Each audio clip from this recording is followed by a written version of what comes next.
Ma'am வணக்கம் ma'am. வணக்கம் ma'am, cut health அப்படின்னு சொல்லப்படக்கூடிய குடல் ஆரோக்கியம், குடல் வயிறு சம்பந்தப்பட்ட ஆரோக்கியத்திற்கும் மனிதனுடைய உடல் நலத்திற்கும் எந்த மாதிரியான தொடர்பு இருக்குது? முக்கியமாக பார்த்தோம்னா சித்த மருத்துவ கோட்பாடு என்னன்னா, உடல் ஆரோக்கியம் எதை அடிப்படையாக வைத்திருக்குன்னா குடல் ஆரோக்கியம். ஓகே. இப்போ குடல் பகுதின்றது ரொம்ப ரொம்ப முக்கியம். நம்ம சாப்பிட்ற ஒரு தண்ணி குடிக்கிறதுலேருந்து நம்ம சாப்பிட்ற உணவு வரைக்குமே நம்ம உடலுக்குள்ளே போயிட்டு செரிமானம் நடந்தால் சத்துக்கள் தனியாக பிரித்து எடுத்து 7 உடற்தாதுக்களில் போய் சேருது. ஸோ அப்போது நம்ம குடல் ஆரோக்கியமாக இருக்கணும் இல்லைங்களா? அதுக்கு தான் நிறைய வழிமுறைகளை சித்தர்கள் சொல்லியிருக்காங்க. அப்போ குடல் பகுதி நமக்கு ஆரோக்கியமாக இருக்கும்பொழுது உடலும் நமக்கு ஆரோக்கியமாக இருக்குது. அதற்கான வழிமுறைகளும் நிறையவே சித்தர்கள் சொல்லியிருக்காங்க. சரி மேம், அதெல்லாம் பற்றி நம்ம பேசுவோம். அதுக்கு முன்னாடி ஒருவேளை ஒருவருடைய குடல் ஆரோக்கியமாக இல்லை அப்படின்னா எந்த மாதிரியான பிரச்சனைகள், எந்த மாதிரியான நோய்கள் எல்லாம் அவங்க சந்திப்பாங்க? பேசிக்காக இன்னைக்கு பார்த்தோம்னா மலச்சிக்கல் அப்படின்ற ஒரு விஷயம் ஸ்டார்ட் பண்ணுறோம். சரி. ஸோ குடல் ஆரோக்கியமாக இல்லை அப்படின்றத எப்படி தெரிஞ்சுக்கலாம்னா, இது ஒரு முக்கியமான ஒரு சிம்டம் சொல்லலாம். கான்ஸ்டிபேஷன் அப்படின்னு சொல்லக்கூடிய மலச்சிக்கல் இருக்கிறது ஒரு முக்கியமான காரணம். ஓகே. ஸோ இதனாலேயுமே பல பிரச்சனைகள் நம்ம உடலில் ஏற்படுது.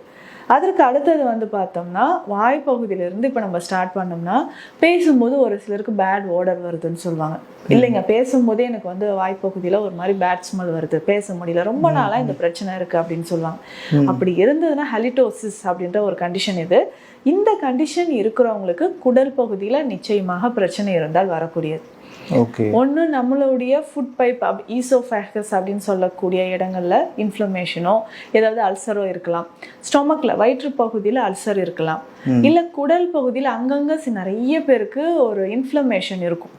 ஸோ அந்த மாதிரி இருக்கும்போதோ, நிறைய நம்ம குடல் பகுதியில் கழிவுகள் இருக்கும்போதோ வார்ம் இன்ஃபெஸ்டேஷன் அப்படின்னு சொல்லுவோம். வயிற்றில் புழுக்கள் இருக்குன்னு சொல்கிறோம். ஸோ இந்த மாதிரி காரணங்களாலையும் ஹலிடோசிஸ் அப்படின்ற ஒரு கண்டிஷன் வரலாம். அதற்கு அடுத்தது என்ன சிம்டம்ஸ் நமக்கு தெரியும்னு பார்த்தோம்னா, வயிற்று பகுதியில் வரக்கூடிய புண்கள், அல்சர், இது சொல்கிறோம். ஐபிஎஸ் அப்படின்னு சொல்லக்கூடிய இரிட்டபிள் பவல் சிண்ட்ரோம் சொல்கிறோம். ஏதாவது உணவு சாப்பிட்டோன்னே உடனே இரிட்டேஷன் ஆகுது, வயிறு இழுத்து பிடிச்ச மாதிரி இருக்குது, நான் டாய்லெட்டை தேடி போக வேண்டியதாக இருக்குது. ஸோ ஒரு நாளைக்கு 4-5 முறை இந்த மாதிரி மோஷன் போயிட்டே இருக்கிறேன் அப்படின்னு சொல்லுவாங்க. ஸோ இந்த மாதிரியான பிரச்சனைகளும் இருக்குது. நிறைய பேருக்கு இதனால் பாதிக்கப்பட்டும் இருக்காங்கன்னு சொல்லலாம். இப்போ குடல் ஆரோக்கியம் அப்படின்னு சொல்கிறது நம்ம வாய்ப்பகுதியில் ஸ்டார்ட் ஆகுது. அடுத்தது ஆனஸ் வரைக்கும், ஆசன வாய்ப்பகுதி வரைக்கும் இருக்கக்கூடிய உடல் அந்த உறுப்புகளில் ஏற்படக்கூடிய பிரச்சனைகள். ஸோ அதை எப்படி நம்ம ஈஸியாக சித்த மருத்துவத்தின் மூலம் சரி பண்ணணுன்றது ரொம்ப முக்கியமான விஷயம். நிறைய மூலிகைகளும் சித்தர்கள் சொல்லியிருக்காங்க. ஸோ வாய்ப்பகுதியிலிருந்து ஆசன வாய்ப்பகுதி வரைக்கும் இருக்கக்கூடிய பிரச்சனைகளை ரொம்ப எளிமையாகவும் சித்த மருத்துவத்தில் நம்ம சரி பண்ணிக்கலாம். சரி மேம், பொதுவாக எந்த மாதிரியான மக்களுக்கு, எந்த மாதிரியான வாழ்க்கை முறையில் இருக்கிறவங்களுக்கு இந்த கட் ஹெல்த் பாதிக்கப்படுது, குடலுடைய ஆரோக்கியம் பாதிக்கப்படுது? குடல் ஆரோக்கியம், உணவு ஃபர்ஸ்ட். நம்ம எடுக்கக்கூடிய உணவு எந்த மாதிரி எடுக்கணும், எந்த நேரங்களில் எடுக்கிறோம், இது ரொம்ப இம்பார்ட்டண்ட். அப்போது ரொம்ப காரமாக spicy food, outside food நிறைய எடுக்கணும். துரித உணவுகள் நிறைய சாப்பிட்றாங்க இல்லையா, இவர்களுக்கு குடல் சம்பந்தப்பட்ட பிரச்சனைகள் நிறையவே வருது. ஓகே. ஸோ அந்த உணவில் பார்த்தோம்னா அதிகமான புளிப்பு, உப்பு, காரம் இது இருக்கக்கூடிய உணவுகள். சிலர் கரெக்டாக சொல்லுவாங்க, வீட்டில் சாப்பிட்ட வரைக்கும் எனக்கு ஓகேங்க, அவுட் சைட் ஃபுட்டு சாப்பிட ஆரம்பித்தோம் உடனே எனக்கு தெரியுது. அது இந்த ஃபாஸ்ட் ஃபுட்லாம் நம்ம இன்றைக்கி நிறைய விரும்பி சாப்பிட ஆரம்பிச்சிட்டோம். ஸோ அதனாலையும் குடல் பகுதியில் பாதிப்புகள் ஏற்படுது. அதுவும் குழந்தைகளுக்கெல்லாம் இப்போ நம்ம கொடுக்குறோம். ஸோ இன்னைக்கு நிறைய குழந்தைகளுக்கு பார்த்தோம்னா மலச்சிக்கல்லேருந்து அல்சர்லேருந்து அடல்ட்ஸ்க்கு என்னென்ன ப்ராப்ளம் இருக்கோ அது எல்லாமே குழந்தைகளுக்கும் இப்போ எல்லாமே ஏற்பட்டுட்டு இருக்கு. ஸோ அந்த மாதிரி நம்மளுடைய உணவு முறைகள் பர்டிகுலராக சொல்லணும்னா அசைவ உணவுகள். ஸோ நிறைய காரம் போட்டு அந்த உணவே ஸ்பைசஸ் நிறைய போட்டு அது என்னென்ன பண்ணணுமோ அவ்வளவும் பண்ணி நம்ம உள்ளே எடுக்கும்போது இந்த கெமிக்கல்ஸாக இருக்கட்டும், கலரிங் ஏஜென்ட்ஸாக இருக்கட்டும், ஸோ ப்ரிசர்வேட்டிவ்ஸ் எல்லாமே உள்ளே போகுது. ஃப்ரோசன் மீட் தான் நிறைய சாப்பிட்றோம் நம்ம. ஸோ அந்த மாதிரி சாப்பிடும்போது தான் குடல் பகுதியில் அதிகமான பாதிப்புகள் ஏற்படுது. அல்சர் வர்றதுக்கு முக்கியமான இதுவும் ஒரு காரணம்னு சொல்லலாம், உணவு முறை. இன்னொரு விஷயம், ஸ்ட்ரெஸ் அண்ட் டிப்ரெஷன் இருக்கு. ஸ்ட்ரெஸ் அண்ட் டிப்ரெஷன் ரொம்ப நாளா இருக்கிறவங்களுக்கு அல்சர் வர்றதுக்கு வாய்ப்புகள். இந்த ரெண்டுக்கும் தொடர்பு இருக்குதா? நிச்சயமாக. ஏன்னா நம்மளுடைய உடல் நலம் மனநலத்தை பொறுத்து இருக்கு. அதுவும் முக்கியமா நம்ம ஸ்ட்ரெஸ்ல இருக்கும்பொழுது ஹார்மோன்ஸ் இம்பேலன்ஸ் ஆக ஆரம்பிச்சு நெகட்டிவ் ஹார்மோன்ஸ் நிறைய செக்ரேட் ஆகும். முக்கியமா ஆசிட், வயிற்று பகுதியில உணவு செரிமானம் ஆகிறதுக்குனே நமக்கு ஆசிட் நிறையவே செக்ரேட் ஆகுது. ஸோ இந்த ஆசிட் ரொம்ப பவர்ஃபுல் அப்படின்னு சொல்லலாம். ஸோ உணவு இல்லாத போது நம்ம ஸ்ட்ரெஸ்ல இருக்கிறோம். ஸ்ட்ரெஸ்ல இருக்கவங்க நிறைய பேர் உணவு தவிர்த்துடுவாங்க, சாப்பிட்றது இல்லை, தூக்கம் இல்லாமல் இருக்கிறாங்க. ஆசிட் செக்ரிட்டாய் என்னாங்கன்னா உள்ள வயிற்று பகுதியில் புண்கள் ஏற்பட ஆரம்பிச்சிருது. ஸோ இதுதான் ஸ்டொமக் அல்சர் அப்படின்னு சொல்றோம். குடல் பகுதியில் ஃபர்ஸ்ட் சிறுகுடல் பகுதியில் முதல் பார்ட்ல வரக்கூடிய டியோடினல் அல்சர்னு சொல்றோம். ஐபிஎஸ்ன்னு சொல்லக்கூடிய கண்டிஷன். ஸோ ரொம்ப நாளா இந்த மாதிரியான பிரச்சனைகள் அறிகுறிகள் வந்து இருக்கும். ஸோ சரியான நேரத்தில் உணவு எடுக்காதவங்க, சரியா உறக்கம் இல்லாதவங்க, அவுட் சைட் ஃபுட் நிறைய சாப்பிட்றவங்க தொடர்ந்து சில மருந்துகள் எடுப்பாங்க. ஏதோ ஒரு சிகிச்சைக்காக நான் இந்த மெடிசின்ஸ் எல்லாம் எடுத்துக்கலாம். எக்ஸாம்பிளுக்கு சைக்காட்ரிக் ட்ரக்ஸே நிறைய பேர் எடுக்கிறாங்க. அந்த மாதிரி உள்ள ஸ்லீப்பிங் பில்ஸ் எடுக்கிறாங்க, ஓசிபி பில்ஸ் எடுக்கக்கூடிய பெண்கள், இவர்களுக்கு எல்லாமே குடல் சம்பந்தப்பட்ட பிரச்சனைகள் ஏற்படலாம். இது எல்லாமே ஒரு ஒரு காரணங்கள் அப்படின்னு சொல்றோம். நிறைய பெண்கள் வந்து பார்த்தோம்னா காலை உணவே 11 மணி 12 மணி இந்த நேரத்துக்கு சாப்பிடுவாங்க. அதே மாதிரி இரவு உணவும் ரொம்ப லேட் நைட்ல சாப்பிடுவாங்க. 12 மணிக்கு மேலே, 1 மணிக்கு, மிட் நைட்லலாம் இன்றைக்கி பார்த்தோம்னா அவ்வளோ பிரியாணிஸ் வந்து சாப்பிட்றவங்க நிறைய பேர் இருக்காங்க. ஸோ அது எல்லாமே செரிமானமாகாமல் குடல் பகுதியில் நமக்கு வந்து பிரச்சனைகளை தான் உண்டாக்குது அப்படின்னு சொல்லலாம். ஸோ இந்த மாதிரி இருக்கிறவங்களும், அதிகமாக மலச்சிக்கல் இருக்கக்கூடியவங்களுக்கும் குடல் சம்மந்தப்பட்ட பிரச்சனைகள் ஏற்படலாம். சரி மேம், இந்த மாதிரி பிரச்சனைகள்லாம் ஃபேஸ் பண்ணிக்கிட்டு இருக்கக்கூடிய மக்கள் வந்து அதை சால்வ் பண்ணணும் அப்படின்னு நினச்சாங்க அப்படின்னா அதற்கான தீர்வுகள் பற்றியும் எங்களுக்கு சொல்லுங்களேன். குறிப்பாக முதல்ல வந்து ரொம்ப எளிதான வீட்டு வைத்திய முறைகள் பற்றி சொன்னீங்கன்னா ரொம்ப யூஸ்ஃபுல்லாக இருக்கும். முதல்ல நம்ம குடல் ஆரோக்கியம் கரெக்டாக இருக்கணும் அப்படின்னு சொன்னால் குடல் குடல் வந்து சுத்தம் பண்ணக்கூடிய வழிமுறைகள். ஸோ இதை நம்ம பண்ணும்போது 6 மாதத்துக்கு ஒரு முறை குடல் சுத்தம்ன்றது ரொம்ப முக்கியம். ஸோ அதுக்கு தான் வேதி மருந்துகள் வந்து கொடுப்பாங்க.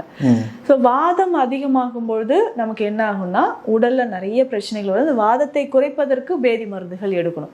ஓகே. ஸோ அதே டைம்ல வந்து பார்த்தோம்னா குடல் ஆரோக்கியமாக இருக்கிறதுக்கும் 6 மாதத்துக்கு ஒரு முறை நம்ம வந்து குடல் சுத்தி முறைகளை ஃபாலோ பண்ணோம். இல்லை தினமுமே சில மூலிகைகளை நம்ம எடுக்கும்பொழுது என்னன்னா இன்டெஸ்டைன்ல நமக்கு வந்து எதுவும் கழிவுகள் இல்லாமல் கட் வந்து நமக்கு கிளியராக இருக்கும் அப்படின்னு சொல்லலாம். சரி மேம், இந்த வேதி மருந்து எடுக்கிறத பற்றி இன்னும் கொஞ்சம் விளக்கமாக சொல்லிடுங்களேன். ஏன்னா இப்போ மக்கள் எனக்கு தெரிஞ்சு யாருமே அதை எடுக்கிறது இல்லை. 6 மாதத்துக்கு ஒரு முறை எடுத்தால் நல்லதா இல்லை கண்டிப்பாக எடுக்கணுமா? நல்லது. 6 மாதத்துக்கு ஒரு முறை எடுத்தால் ரொம்ப நல்லது. சரி, இது வந்து பேசிக்காக நம்ம ஃபாலோ பண்ணக்கூடிய விஷயங்கள். ஓகே. அதில் எளிதான மருந்து இருக்கு. இப்போ ஒரு 18 வயதுக்கு மேல இருக்கிறோம்னா நீங்க மருத்துவரை ஆலோசனை பண்ணி எடுக்கும்போது அதுக்கான சில மருந்துகள் கொடுப்பாங்க.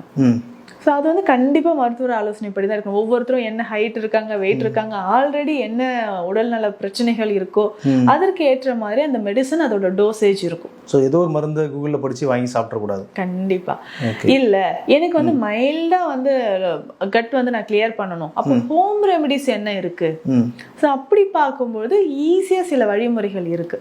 ஸோ காலையில் எந்திரிச்சு இப்போ நான் சொல்றக்கூடிய இந்த வழிமுறை பார்த்தோம்னா நம்ம கட்டை வந்து கிளியர் பண்ணுறதுக்கான ஒரு பெஸ்ட்டு ஒரு வே அப்படின்னு சொல்லலாம்.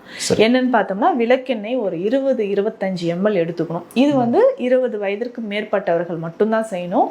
ஏற்கனவே பிபி இருக்கு, இதயம் தொடர்பான பிரச்சனைகள் இருக்கு, இல்லைங்க எனக்கு 60-65 வயது மேல ஆயிடுச்சுன்னா வேண்டாம்.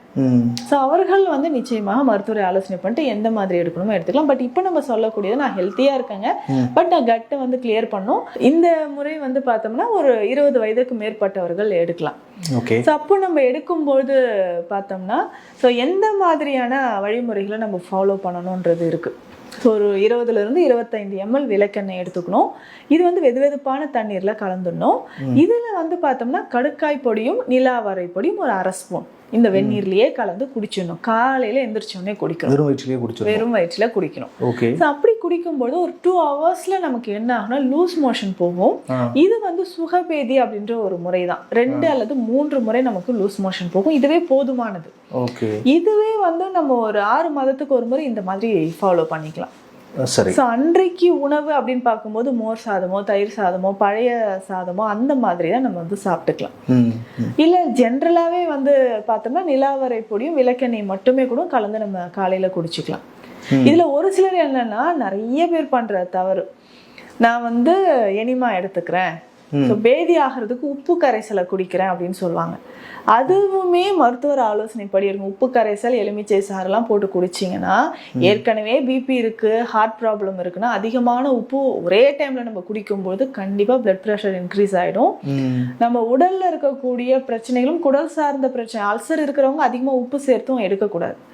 ஸோ அந்த முறையை தவிர்த்துட்டு இப்போ நம்ம சொன்னது வந்து சேஃப். ஓகே. இப்போ நம்ம கடுக்காய் பொடியும் நிலாவரை பொடியும் விளக்கெண்ணெயோட வெந்நீரில் கலந்து நம்ம குடிக்கும்போது குடல் கழிவுகள் நமக்கு வந்து கொஞ்சம் கொஞ்சமாக வெளியேறி கட் வந்து கிளியராக இருக்கும். இது மக்கள் தாங்களாகவே 6 மாதத்துக்கு ஒரு முறை முயற்சி பண்ணிக்கலாம். அந்த முறை 6 மாதத்துக்கு ஒரு முறை. இப்போ ஒரு 20 வயதுக்கு மேற்பட்டவர்கள் எனக்கு வந்து பிபி கிடையாது, கொலஸ்ட்ரால் இல்லை, ஏற்கனவே நான் எந்த மருந்துகளும் எடுக்கலாம், நான் ஆரோக்கியமாக இருக்கிறன்ற பட்சத்தில் இது வந்து ஈஸியாக நம்ம எடுக்கக்கூடிய ஒரு மெத்தட். சரிம்மா. அப்போது குடல் ஆரோக்கியம் அப்படின்னு சொல்கிறது இதுலேருந்து தான் ஸ்டார்ட் ஆகுது. கழிவுகளை வெளியேற்றுறது, தினமும் நம்ம வந்து மோஷன் போகிறோமா, இதை வந்து நம்ம செக் பண்ணிக்கணும்.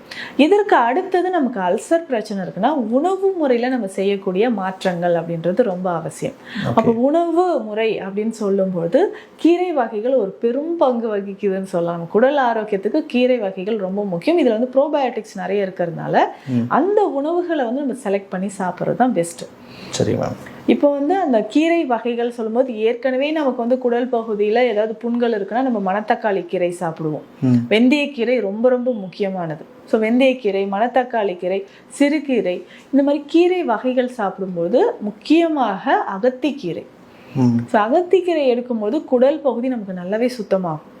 எப்படின்னா இது சாறு மாதிரியே கூட எடுத்துக்கலாம். டெய்லி கீரையை சமைச்சு சாப்பிட முடியுங்களா அப்படின்னா ஒரு 5 நாள் தொடர்ந்து அகத்திக்கீரை சாறு ஒரு 30 ml எடுத்து குடிச்சிடணும்.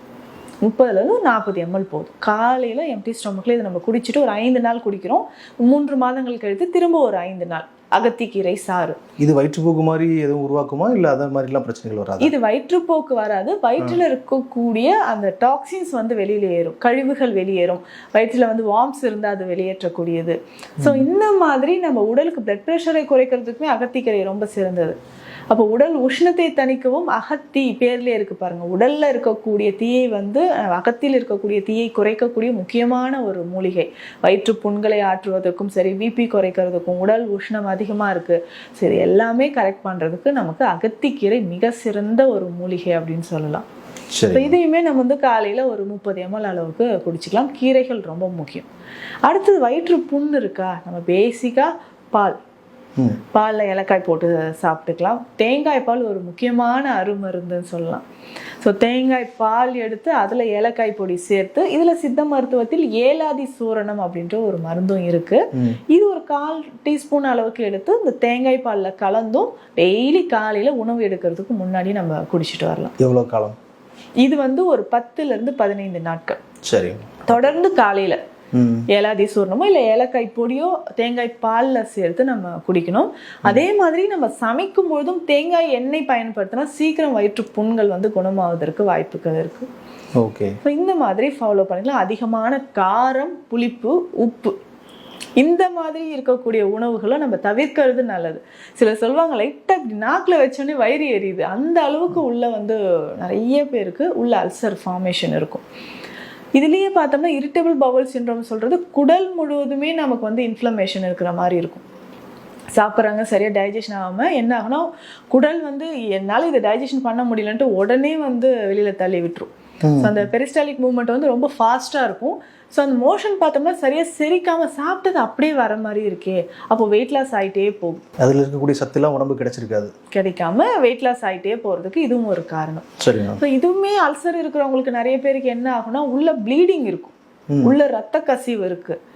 அது நமக்கே தெரியாமல் மோஷன் போகும்போது டெய்லி தினந்தோறும் எந்த மாதிரி நம்ம மலம் இருக்குது, என்ன கலரில் இருக்குது, என்ன நேச்சரில் இருக்குது, வேறு மாதிரி ஏதாவது ஸ்மெல் வருதா, நுரையா வருதா, இல்லை சளி கலந்து வருதா, இது எல்லாமே நம்ம பார்க்கணும்.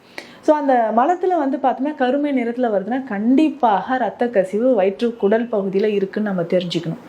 ஸோ இதே மாதிரி தொடர்ந்து ரத்த கசிவு இருக்க நம்ம உடலில் ரத்த சோகை ஏற்பட ஆரம்பிச்சிடும். ரத்த சோகை ஏற்படுது, ஒரு டயர்ட்னஸ் இருக்கும், கண் இரிட்டேட் வருது. ஸோ அனிமியா, அந்த ரத்த சோகை இருக்கும்போது என்னென்ன சிம்டம்ஸோ அது எல்லாமே இருக்கும்.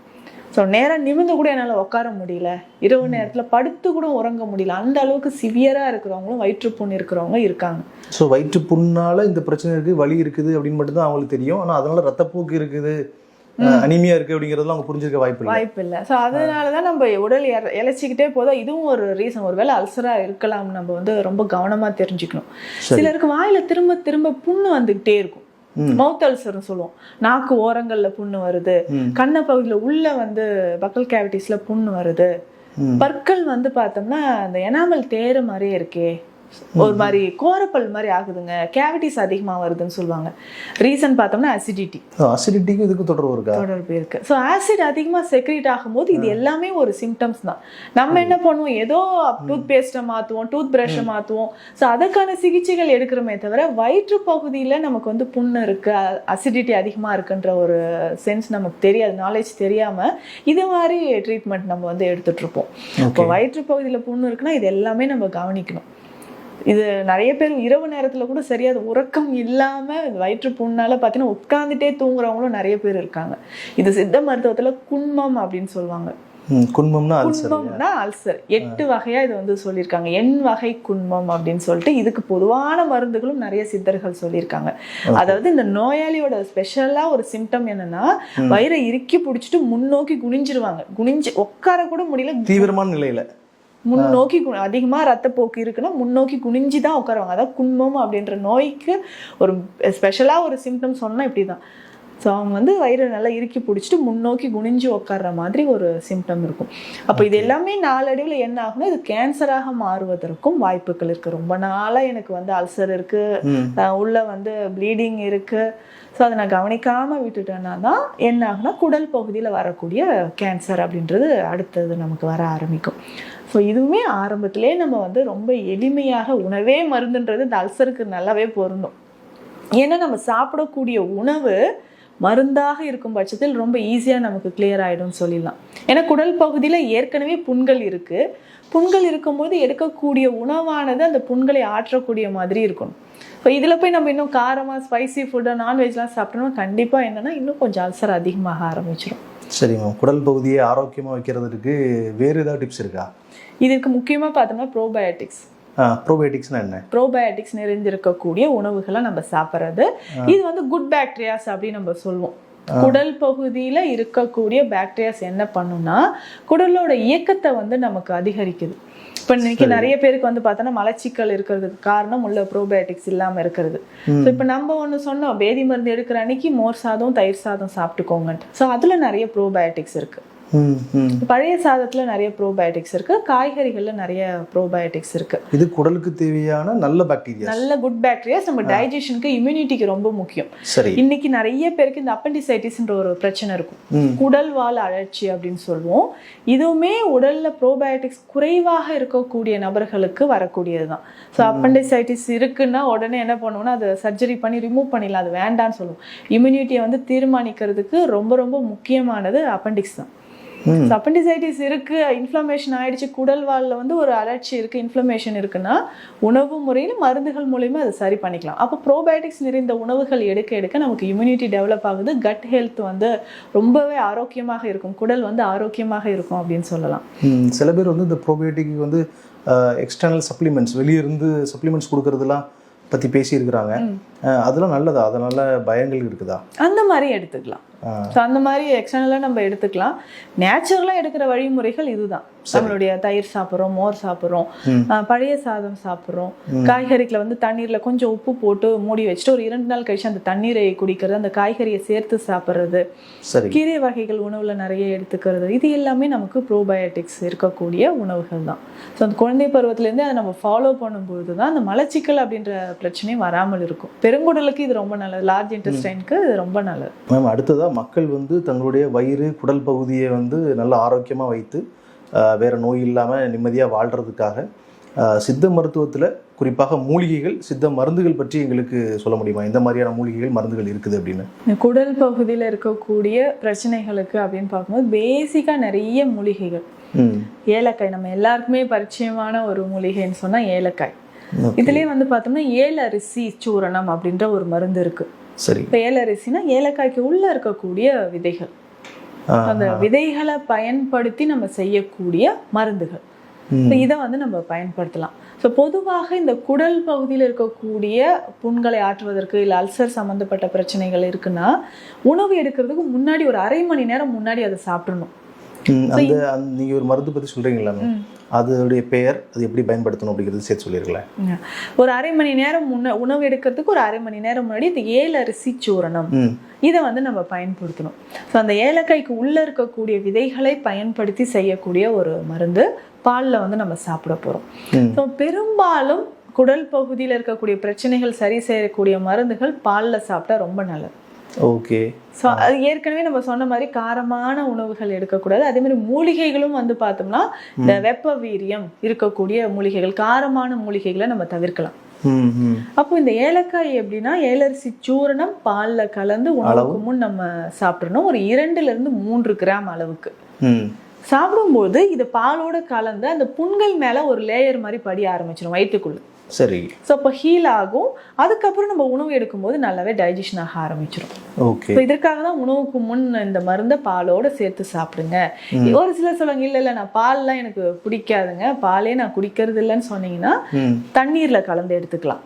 சரி. தேன்ல கலந்து எடுத்துக்கலாம். முக்கியமா நெய்ல கலந்து எடுத்துக்கலாம்.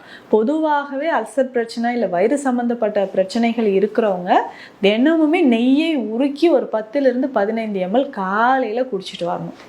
ஸோ வாய்ப்பகுதியில புண்கள் இருக்கு, ஆசன வாயில எரிச்சல் இருக்கு, இந்த குடல் சம்பந்தப்பட்ட என்ன பிரச்சனையாக இருந்தாலும் நெய்யை உருக்கி ஒரு 15 ml காலையில எம்டி ஸ்டொமக்ல குடிச்சிடணும். அதே மாதிரி மருந்துகளும் நெய்யோடு நம்ம சாப்பிடும்போது குடல் பகுதி நமக்கு ஆரோக்கியமாக இருக்கும். அடுத்தது வெண்ணெய், பட்டர். இந்த வெண்ணெயை நம்ம சாப்பிடும்போது சில மருந்துகள் சித்த மருத்துவத்தில் குடல் சம்பந்தப்பட்ட பிரச்சனைகளுக்கு கொடுக்கக்கூடிய மெடிசன்ஸ் வந்து பட்டர்ல கலந்து சாப்பிடுங்கன்னு தான் சொல்லி கொடுப்போம். அதே மாதிரி வெண்ணெய் மாதிரியே ஒரு மருந்து குங்கிலிய வெண்ணெய் அப்படின்ற ஒரு மருந்து இருக்கு.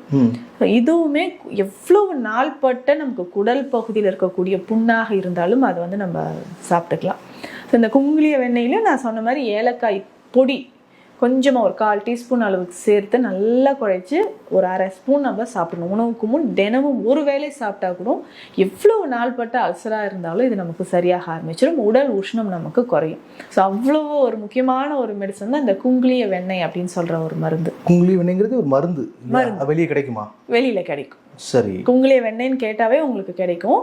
இதனோட பலன்கள் பார்த்தோம்னா உஷ்ணத்தை வந்து குறைக்கக்கூடியது. சரி. அப்போ வெளியில எக்ஸ்டர்னலா நமக்கு வந்து காயம் இருக்கு, தீக்காயம் பட்டிருக்குனாலும் குங்கிலிய வெண்ணெய் அப்ளை பண்ணிக்கலாம். ஓகே. இன்டர்னலா நமக்கு வயிறு சம்பந்தப்பட்ட புண்கள் இருக்கு, ஸோ குடல் சம்பந்தப்பட்ட எல்லா பிரச்சனைகளுக்குமே குங்கிலிய வெண்ணெய் ஒரு 1/2 ஸ்பூன் எடுக்கிறோம். ஏலக்காய் பொடி சேர்த்து நல்லா கலந்து நம்ம சாப்பிடணும்.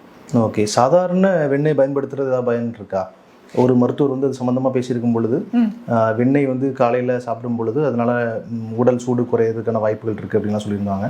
ஸோ அந்த குங்கிலிய வெண்ணெய் வாங்க முடியாதவர்கள் இல்லை அது கிடைக்காத மக்கள் வந்து சாதாரண வெண்ணெய் அதுக்கு பயன்படுத்தலாமா? சாதாரண வெண்ணெயும் பயன்படுத்தலாம். சரி. நம்ம உணவுல வந்து சாப்பிடும்போது வெண்ணெய் சேர்த்து சாப்பிடலாம்.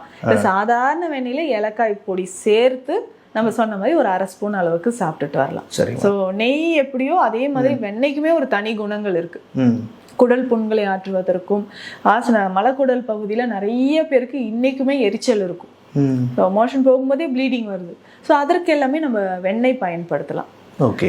அதே மாதிரி நமக்கு குடல் பகுதியில் இருக்கக்கூடிய பிரச்சனைகளை சரி செய்யணும்னா நெய், நான் சொன்னேன், நெய்யோடு சேர்த்து சில மூலிகைகளை மருந்தாகவும் நம்ம எடுக்கலாம். இப்போ நெய் மருந்துகள் அப்படின்னு சொல்றது குடல் பகுதியில் இருக்கக்கூடிய புண்களை நமக்கு ஆற்றக்கூடியது. ஸோ அப்போ மணத்தக்காளி கீரையை வந்து நெய்யோடு சேர்த்து காய்ச்சி மணத்தக்காளி நெய்யாக நம்ம எடுத்துக்கலாம். அதிமதுரம் நெய்யாக எடுக்கலாம். ஸோ இந்த மாதிரி மூலிகைகளை நெய்யோடு சேர்த்து காய்ச்சி நம்ம எடுக்கும்போது நல்ல ஒரு ரிசல்ட் கிடைக்கும். அதில் முக்கியமாக வெண்பூசணி நெய் அப்படின்னு சொல்கிற மருந்து. ஸோ வெள்ளை பூசணி சாறு எடுத்து அதனோட அதிமதுரம் சீரகம் எல்லாமே சேர்த்து நெய்யாக காய்ச்சி நம்ம எடுக்கும்போது குடல் புண்கள் ரொம்ப ஈஸி. எவ்வளோ நாளில் நான் வந்து கஷ்டப்பட்டிருக்கேன், எண்டோஸ்கோப்லாம் எடுத்து பார்த்துருக்கேன். ஸோ இந்த பிரச்சனை எல்லாமே சரியாகணும். ஜிஆர்டி அப்படின்ற கண்டிஷன் இருக்கும், ஜெர்மன். ஸோ இது எல்லாமே சரியாகணுனால வெள்ளை பூசணி நெய் வந்து வெண்பூசணி நெய்னே இது இருக்கும். இது ரொம்ப சிம்பிளாக வீட்லேயே கூட நம்ம செஞ்சுக்கலாம். சரி. ஸோ நெய் நம்ம வந்து எவ்வளோ ஒரு 1/2 கிலோ எடுக்கிறோமோ அந்த அளவுக்கு வெள்ளை பூசணி நல்லா மிக்சியில் அரைச்சி பேஸ்ட் மாதிரி கூழ் மாதிரி எடுத்து வச்சிடணும். ஸோ இதை நெய்யோடு கலந்து நம்ம காய்ச்சிக்கிட்டே இருக்கணும். பாதி அளவு நம்ம காய்ச்சும் போது ஒரு அதிமதுரம் ஒரு 50 கிராம் பொடி அதில் சேர்த்து, சீரகம் ஒரு 50 கிராம் அதில் சேர்த்து காய்ச்சி எடுத்து வச்சிட்டோம்னா இந்த நெய்யை பயன்படுத்தினாலே போதும். எவ்வளவு நாள்பட்ட ஒரு அல்சர் பிரச்சனை இருக்குது, குடல் சம்மந்தப்பட்ட பிரச்சனைகள் இருக்குன்னா இதை நம்ம பயன்படுத்திக்கலாம். சரி மேம். அல்சர் ஜிஆர்டி அப்படிங்கக்கூடிய பிரச்சனையை ஃபேஸ் பண்ணக்கூடிய மக்கள் வந்து நவீன மருத்துவத்தில் நிறைய பேர் மருந்து மாத்திரைகள் சாப்பிட்றாங்க. அந்த மாத்திரைகள் சாப்பிடும் பொழுது அது ஓகேவா இருக்குது இந்த பிரச்சனை. அப்போ ஒரு மாதம் சாப்பிட்டாங்க, ஒரு மாதம் கழிச்சு நிறுத்திட்டாங்க அப்படின்னா திரும்பி முன்னாடி ஒரு மாதத்துக்கு முன்னாடி என்ன நிலைமை இருந்தோ அதே நிலைமைக்கு வந்துடுது. இது நிறைய பேர் எங்கிட்ட சொல்லியிருக்கிறாங்க, நானும் அதை அனுபவப்பட்டிருக்கிறேன். இப்போ நம்ம சித்த மருந்துகள் மூலமாக இது சரி பண்ண முயற்சி பண்ணும் பொழுது தொடர்ந்து இந்த மருந்துகள் சாப்பிட்டே இருக்கணுமா, இல்லை ஒரு குறிப்பிட்ட காலம் சாப்பிட்ட பிறகு முழுமையான விடுதலை கிடைக்கலாம் வாய்ப்பு இருக்கா? முழுமையான ஒரு தீர்வு கிடைக்கணும்னா மருந்துகள் நம்ம குறிப்பிட்ட நாள் அளவு சாப்பிடணும். ஓகே. அதுக்கப்புறம் உணவு முறைகள் ஒன்ஸ் நமக்கு க்யூர் ஆகிற மாதிரி நமக்கே சிம்டம்ஸ் தெரியும், க்யூர் ஆயிடுச்சுன்னும் போதும் 1 அல்லது 2 மாதங்களுக்கு அதே மாதிரியான உணவு முறைகளை நம்ம ஃபாலோ பண்ணணும். உடனே விட்டுறக்கூடாது. உணவு முறைகள் ரொம்ப முக்கியம். சரி. ஸோ உணவு முறைகளோட இந்த உறக்கம் சரியான அளவுக்கு இருக்கணும். ஸோ இது எல்லாமே நம்ம ஃபாலோ பண்ணும்போது கொஞ்சம் கொஞ்சமாக வயிறு சம்பந்தப்பட்ட பிரச்சனை, குடல் சம்பந்தப்பட்ட பிரச்சனைகள் நமக்கு குணமாகுதுன்னு சொல்லலாம். முக்கியமாக இதில் வந்து இன்னும் சில குரு மருந்து வகைகளும் சித்த மருத்துவத்தில் இருக்கு. ஸோ அதை நம்ம ஃபாலோ பண்ணிக்கலாம். அதில் ஒன்று தான் இந்த பிரண்டை உப்பு அப்படின்னு சொல்கிறோம். பிரண்டை உப்பு போகர் சித்தர் அழகா சொல்லியிருப்பாங்க. வாயிலிருந்து ஆசனவாய் பகுதி வரைக்கும் ஏற்படக்கூடிய சகல விதமான பிரச்சனைகளை தீர்க்கக்கூடியது இந்த பிரண்டை உப்பு. ஒரே ஒரு அரிசி அளவு தான் நம்ம பயன்படுத்த போறோம். ஸோ இப்படி நம்ம பயன்படுத்தும் போது குடல் பகுதியில் இருக்கக்கூடிய பிரச்சனைகள் வந்து நமக்கு குணமாக ஆரம்பிக்கும். மற்ற மருந்தோட சேர்த்து இதை நம்ம வந்து எடுக்கணும். இந்த மருந்து மருத்துவர் ஆலோசனை இல்லாமல் எடுக்கலாமா மக்கள்? மருத்துவ ஆலோசனைப்படி தான் எடுக்கணும். சரி. ஸோ அப்படி இன்னும் நிறைய மருந்துகள் வந்து இருக்கு. பெருமருந்துகள்ல இருந்து பேசிக்கா நம்ம பயன்படுத்தக்கூடிய மருந்துகள் வரைக்கும் சித்த மருத்துவத்துல சொல்லியிருக்காங்க. அப்ப குடல் பகுதி நமக்கு ஆரோக்கியமாக இருக்கணும்னா இந்த மாதிரியான வழிமுறைகள் நம்மளுடைய லைஃப் ஸ்டைல்ல இருந்து உணவு முறைகள்ல இருந்து இந்த சின்ன சின்ன மாற்றங்கள் வந்து நம்ம கொண்டு வந்தாலே போதும். முக்கியமா பார்த்தோம்னா சீரகம், நம்ம வீட்டில் இருக்கக்கூடிய பொருட்களே சொல்றேன் பாருங்க. சீரகம், ஏலக்காய் ரொம்ப முக்கியமானது, சோம்பு, ஓமம், தனியா, இது எல்லாமே குடல் பகுதியில் இருக்கக்கூடிய புண்களை வந்து ஆற்றக்கூடிய மூலிகைகள். இப்போ ரொம்ப ஒரு மாதிரி வயிறு எரிச்சலாக இருக்கா, 2 ஏலக்காய் வாயில் வச்சுக்கலாம். அதாவது சூ பண்ணிக்கிட்டே இருக்கும்போது அது உமிழ்நீரோட கலந்து சலைவாவோட கலந்து உள்ளே போகும்போது வயிற்று புண்களை வந்து அது ஆற்றக்கூடியது. ஸோ இதே மாதிரி தான் அஷ்டச்சூரணம் அப்படின்ற ஒரு மருந்து இருக்குது. ஏலாதி சூரணம் இருக்குது, இதையும் நம்ம பயன்படுத்தலாம். சுண்டை வற்றல் சூர்ணம் மிக சிறந்த ஒரு மருந்துன்னு சொல்லலாம். அதிகமான துவர்ப்பு சுவை இருக்கக்கூடியது. இந்த சுண்டை வற்றல் சூர்ணம் மோரோட கலந்து நம்ம குடிக்கணும். ஓகே. அது எந்த அளவு, எந்த நேரம் சாப்பிடணும்? இந்த சுண்டை வற்றல் சூர்ணம் அப்படின்னு சொல்றது ஒரு 1/2 ஸ்பூன் அளவுக்கு எடுத்து மோர்ல கலந்து, இதே தான் உணவுக்கு முன் நம்ம வந்து காலை நேரம் மட்டும் சாப்பிட்டா கூட போதும். இல்லைங்க எனக்கு இரவு நேரத்துலயும் இந்த பிரச்சனை இருக்கு, மலச்சிக்கல் தொந்தரவும் இருக்குன்னு சொல்றவங்க இரவு நேரத்துலயும் இதை வந்து பயன்படுத்திக்கலாம். ஓகே. இல்லைன்னா ரொம்ப சிம்பிளா காய்ந்த சுண்டை வற்றல் உப்பு இல்லாம இருக்கும், அதுவும் இந்த மாம்பருப்புன்னு சொல்றேன் இல்லைங்களா, மாம்பழத்துக்கு உள்ள கொட்டைக்குள்ள இருக்கக்கூடிய அந்த விதை, ஸோ இதையுமே வந்து லேசாக வறுத்து 2யுமே பவுடர் பண்ணிட்டு இதை வந்து நம்ம நெய்யில் கலந்து சாப்பிட்டுட்டு வரணும். ஒரு 1/2 ஸ்பூன் அளவுக்கு நெய்யில் கலந்து ஒரு 10 நாட்கள் சாப்பிட்டாலே எவ்வளவு நாட்பட்ட வயிறு புண்கள், வயிறு சம்பந்தப்பட்ட பிரச்சனைகள், ஆசிட் ரிஃப்ளக்ஸ் இருக்குது.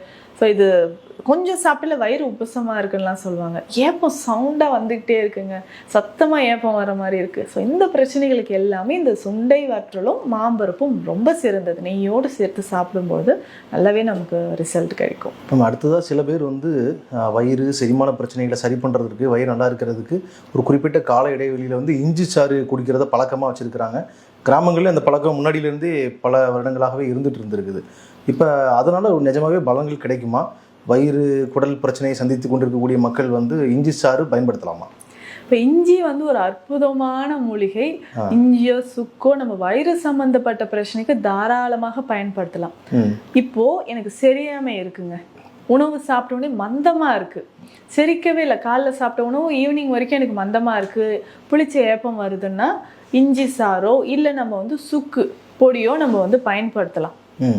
ஆனால் இதில் ஒரு சின்ன விஷயம் கவனிக்க வேண்டியது என்னென்னா, அல்சர் பிரச்சனை இருக்குது, ஆசிட் ரிஃப்ளக்ஸ் இருக்குது, கேஸ்ட்ரைட்டிஸ் இருக்குது, இவங்க மட்டும் இஞ்சி சாரை அவாய்ட் பண்ணிக்கலாம். இஞ்சி தமிழில் எங்களுக்கு புரியுற மாதிரி சொல்லிடுங்களேன். அல்சர் வந்து வயிற்றுப்புண் இல்லையா? வயிற்றுப்புண். அதை தவிர புளித்த ஏப்பம்னு சொல்கிறோம். வயிறு எரிச்சல், சரி, வயிறு எரிச்சல் இருக்குது. குடல் பகுதியில் இருக்கக்கூடிய புண்கள். ஓகே. ஸோ இந்த மாதிரி ஆசிட் உள்ள வந்து அமிலத்தன்மை அதிகமாக இருக்கு அப்படின்னு சொல்றவங்க இஞ்சி சாரை அவாய்ட் பண்ணணும். மற்றபடி இந்த பிரச்சனை இல்லைங்க, எனக்கு சரியாமை மந்தமா இருக்கு அப்படின்னு சொல்றவங்க இஞ்சி சாறு தேனோடு கலந்து சாப்பிடணும். இஞ்சி தேனூரல் பயன்படுத்தலாம், இஞ்சி வடகம், இஞ்சி லேகியம், இந்த மாதிரி மருந்துகளும் பயன்படுத்தலாம். ஓகே. ஆனா வயிறு புண்கள் இருக்கு, அல்சர் இருக்கிறவங்க இஞ்சி சாறு அவாய்ட் பண்ணணும். என்னன்னா இதனுடைய காரத்தன்மை, இதுவுமே ஆசிட் நேச்சர் இருக்கக்கூடியது, புண்களை இன்னும் அதிகமாக ஆரம்பிச்சிடும்.